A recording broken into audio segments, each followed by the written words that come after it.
खबर यूपी से है, जहां बीजेपी नेता ताबिश ने खुद को विशाल बना करके एक हिंदू लड़की से शादी की और फिर उसे धर्म बदलने के लिए फोर्स किया। क्या है पूरा मामला, आज एक्सप्लेन बाय एबीपी लाइव में चर्चा इसी मुद्दे पर करेंगे। नमस्कार, मैं हूं आपके साथ आशीष सिंह आनंद।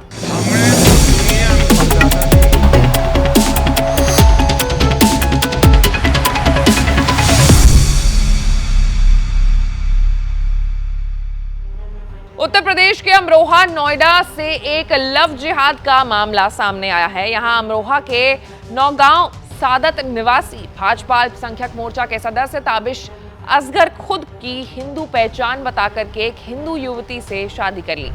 इसके बाद हिंदू युवती पर दबाव डालकर उससे इस्लाम कबूल करने की कोशिश की। हिंदू लड़की को फंसाने के पूरे मामले में मुस्लिम लड़के के परिजन भी शामिल रहे। हिंदू युवती की पहाड़ से धक्का देकर के हत्या करने की भी कोशिश की गई। मामले में पीड़िता पुलिस के पास पहुंची। इसके बाद पुलिस ने कार्रवाई करते हुए मुस्लिम लड़के को गिरफ्तार भी कर लिया है। ये जो पूरा मामला है वो नोएडा के थाना सेक्टर 113 का है।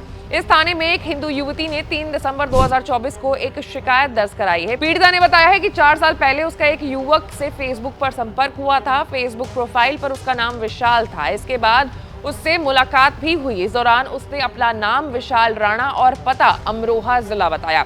विशाल बताने वाला मुस्लिम युवक ने खुद को हिंदुओं की राजपूत जाति से बताया था और पीड़िता को प्रेम जाल में फंसा लिया था। 20 दिसंबर 2021 को पीड़िता और विशाल राणा की सगाई भी हुई थी।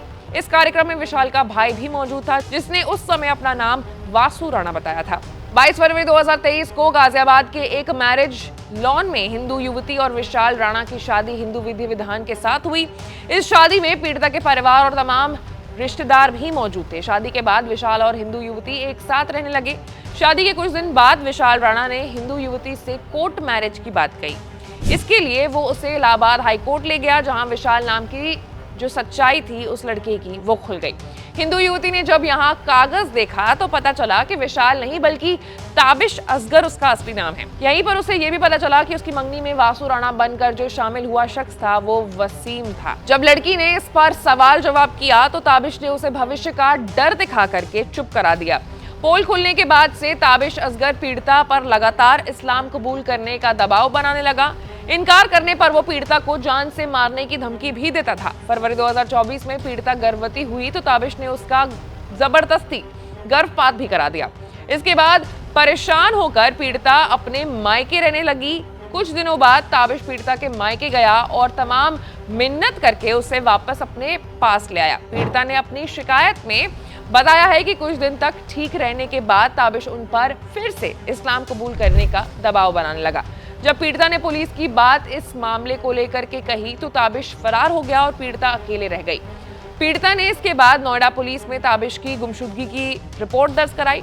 पुलिस ने लगभग 20 दिनों के अंदर ताबिश को खोज निकाला। ताबिश की तमाम मिन्नतों पर पीड़िता पिघल गई और उस पर कोई केस नहीं दर्ज कराया। ताबिश पर पीड़िता को धोखे में रखकर लव मैरिज के नाम पर लिव इन रिलेशनशिप के कागजात बनवाने के भी आरोप हैं। इस बीच ताबिश पीड़िता को झांसा देकर अपने साथ 18 नवंबर 2024 को उत्तराखंड के रामनगर घुमाने ले गया था। यहाँ उसने पहाड़ों से उसे धक्का देकर मारने की भी कोशिश की थी। खुद को बचाने के चक्कर में दोनों के बीच हाथापाई भी हुई और इस दौरान पीड़िता के हाथों में चोट भी लग गई। पुलिस को दी गई शिकायत में पीड़िता ने ताबिश पर कड़ी कार्रवाई की मांग की है।